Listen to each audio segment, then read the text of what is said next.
જય જવાન જય કિસાન। આજે આપણે આવી ગયા છે ધાકડી ગામમાં, જ્યાં આપણે એક ખેડૂતોએ એમની જમીનમાં મિક્સ ખેતી કરી છે। લીંબુ વાયા છે, ચીકુ વાયા છે અને બધી મિક્સ ખેતી કરીને એમને એક પ્રયોગ કર્યો છે।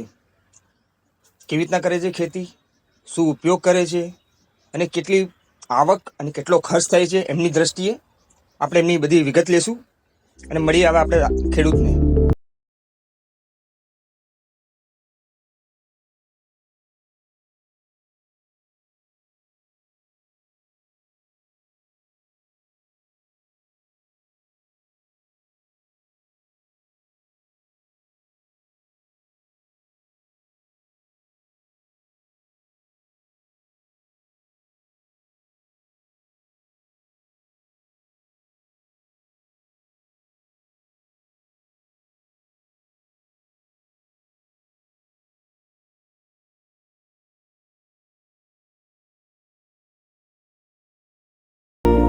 તમારો પરિચય આપો ને।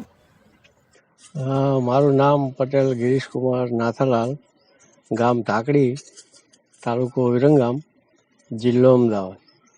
કાકા કેટલા વીઘા જમીન છે આપણે આરી? આ ફાર્મ બનાવ્યું મેં 25 વીઘા। અને કયા કયા ઝાડોનું?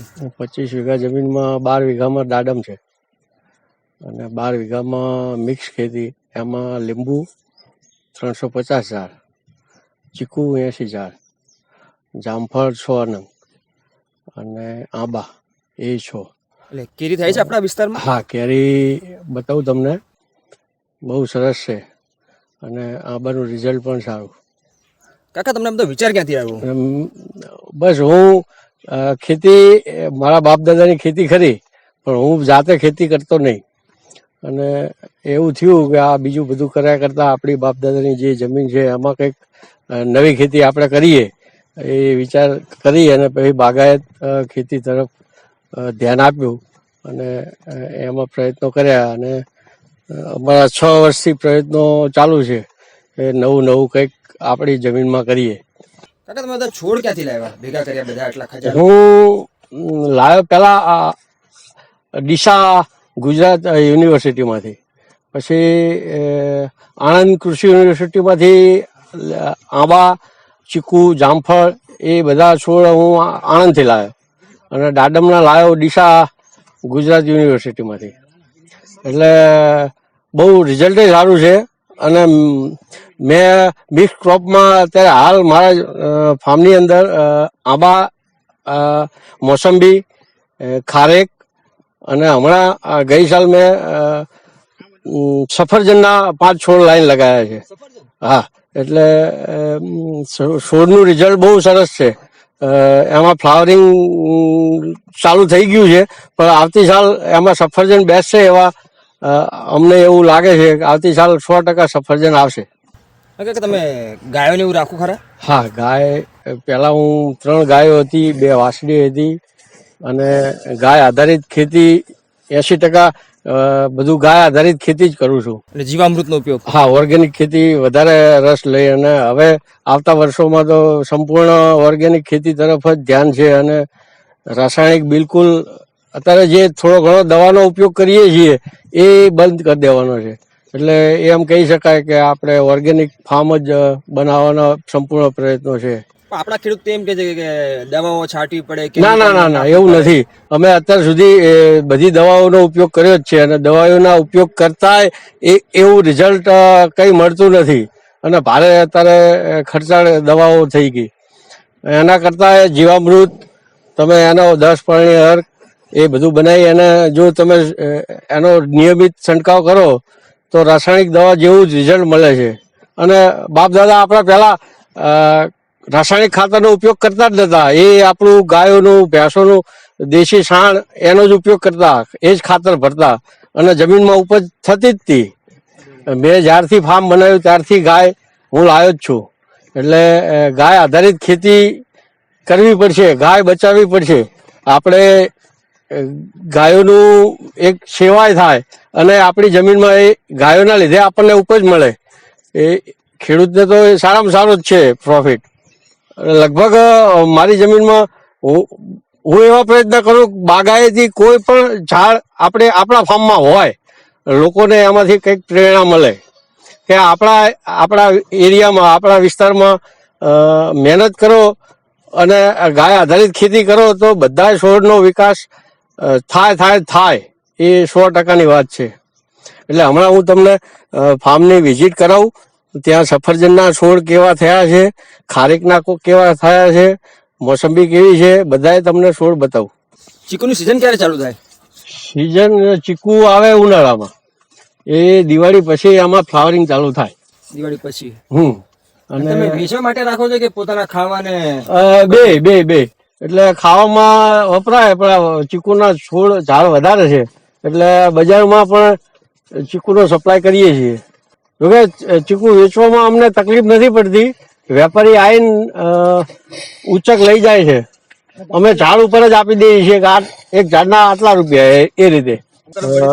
શરૂઆતના 2-3 વર્ષ તો મારા ગામમાં ઘેર બેઠા જ ચીકુ બધા લઈ જતા, અને દરેકને નેચરલ પાકેલા ચીકુ ખાવાના વધારે પસંદ હોય.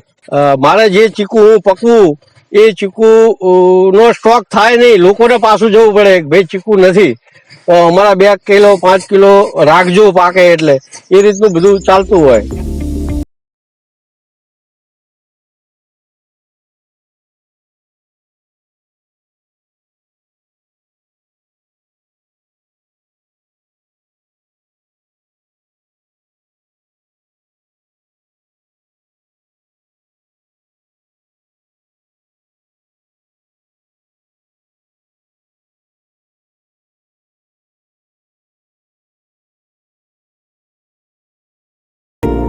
લીંબુ આ વખતે તો ભાવ ભૂકા કાઢી રહ્યા છે. લીંબુમાં આ વખતે એવું થયું, આ વખતે સિઝનમાં જે વાતાવરણ અનુકૂળ આવવું જોઈએ એ વિપરીત વાતાવરણ હતું, એટલે 2-3 માવઠા થયા ને એવું થયું, એટલે જે એનો ફ્લાવરિંગનો સ્ટેજ હતો એમાં બધું નુકસાન થયું. એટલે લીંબુ જે બજારમાં ટાઈમે આવવા જોઈએ એ લીંબુ થયા નહીં. જો તમે આ જોઈ શકો છો, લીંબુની સાઈઝ અત્યારે લગભગ સોપારી જેવડી છે, પણ હજુ આ લીંબુની સાઈઝ આથી ડબલ થાય, પણ એ અત્યારે નીકળી ગયા હોય બજારમાં તો એનો ભાવ નથી બજારમાં, એટલે ભાવ છે. બાકી અત્યારે 60-70 રૂપિયા બજારમાં જનરલી આ ટાઈમે આ મળતા હોય છે ખેડૂતને. પણ આ વખતે માલ બહુ લેટ નીકળશે, હજુ 1 મહિનો નીકળશે આ લીંબુ નીકળવામાં.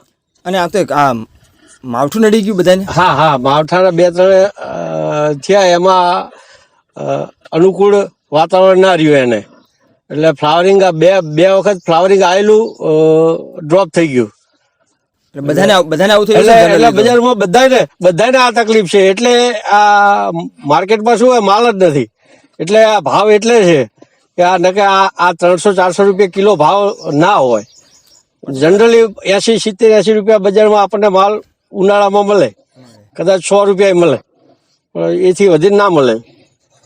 પછી હવે એવું થશે કે માલ નીકળશે, ઉનાળો લગભગ પૂરો થઈ જવા આવશે અને માલ નીકળશે, એટલે પછી આની જે જરૂરિયાત છે લોકોમાં એ ડિમાન્ડ ઘટી જશે, એટલે ભાવ આનો ખેડૂતને નહીં મળે. એટલે ખેડૂતો આમે પણ કહે છે કે ફળ ઓછા થયા છે, ભાવ વધી ગયા. હા, બસ આ બજારમાં આટલો બધો ભાવ હે, લોકોને એવું થાય કે ખેડૂત માલામાલ થઈ જશે, પણ ખેડૂતને હાથમાં કઈ આવશે નહીં, કારણ કે માર્કેટમાં માલ જ નથી તો ખેડૂત શું લે? એટલે ભાવ એટલે છે માર્કેટમાં.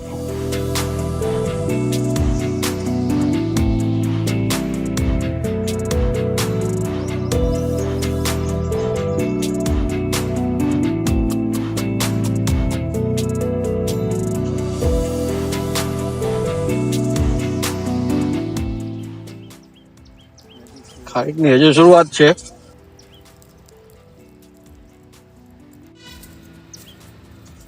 મારે હજુ આ 3જું વર્ષ છે, આ 2 વર્ષ જ થયા. ના, અમારે જો શરૂઆત થઈ ગઈ. એટલે અમારે ગમે એવું તકલીફ પડી અમે તો ખેડી નાખી દીધા. ના, ખારેક તો આવશે, ખારેક તો આવશે.